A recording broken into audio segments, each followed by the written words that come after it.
Hello मेरे toppers के gang, मैं अमिताभ देवांगन लक्ष्य कोट एकेडमी बिलाइट best institute for NEET and IIT JEE. और आज क्या पढ़ने वाले हैं? जनरल फॉर्म, जिसका लीनियर इक्वेशन। हेलो मेरे टॉपर्स के गैंग, मैं अमिताभ देवांगन लक्ष्य कोट एकेडमी बिलाइट best institute for NEET and IIT JEE से। और आज क्या पढ़ने वाले हैं? जनरल फॉर्म, जिसका linear equation of two variable. तो सुन लो, मैंने लास्ट आपको बताया था लीनियर इक्वेशन टू वेरिएबल। तो मैंने आप लोग को यह बताया था कि भैया इसमें एक रेस्ट्रिक्शन है। क्या रेस्ट्रिक्शन है? कि वेरिएबल्स दो ही होने चाहिए। सर के दो से कम होंगे तो चलेगा क्या? नहीं चलेगा। सर दो से ज्यादा होंगे तो नहीं चलेगा। क्यों नहीं चलेगा? भैया इसने लिख दिया ना क्लियर, टू का मतलब दो ही होता है। सर वेरिएबल्स को तो लिख दिए, कांस्टेंट का कैसे करें? कांस्टेंट कितने भी हो सकते हैं, अपने क्या करना। इसलिए क्या हो जाएगा बच्चों? ax plus by plus c equals to 0। ax plus by plus c equals to 0। ये क्या होगा? हमारा जनरल फॉर्म ऑफ क्या हो जाएगा? Linear equation in two variable. आया क्या समझ में बच्चों? बिल्कुल आप लोग को समझ में आ गया होगा। जैसे कि एक एग्जांपल के तौर पे समझते हैं। एक एग्जांपल के तौर पे समझते हैं।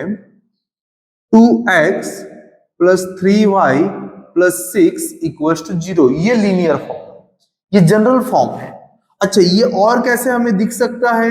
तो 2x प्लस 3y और प्लस 6 उधर जाके -6।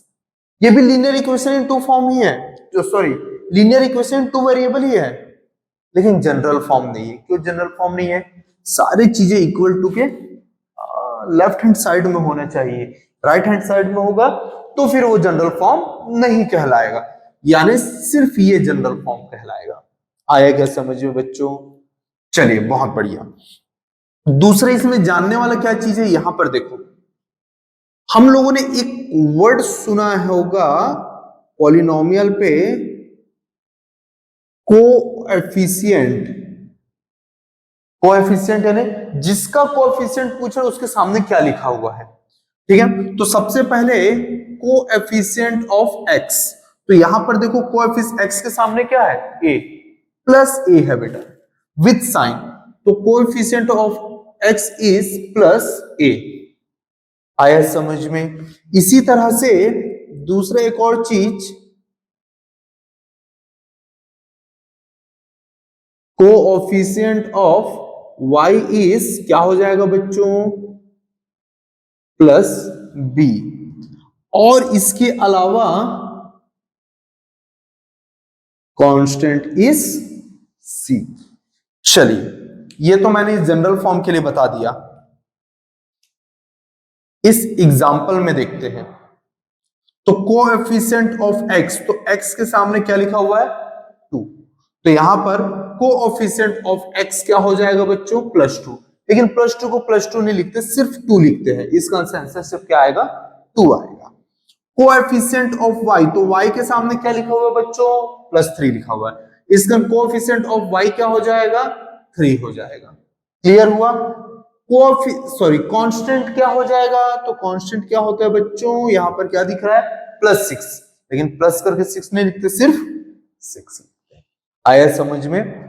तो ये हमारा कंसेप्ट था general form of linear equation in two variable.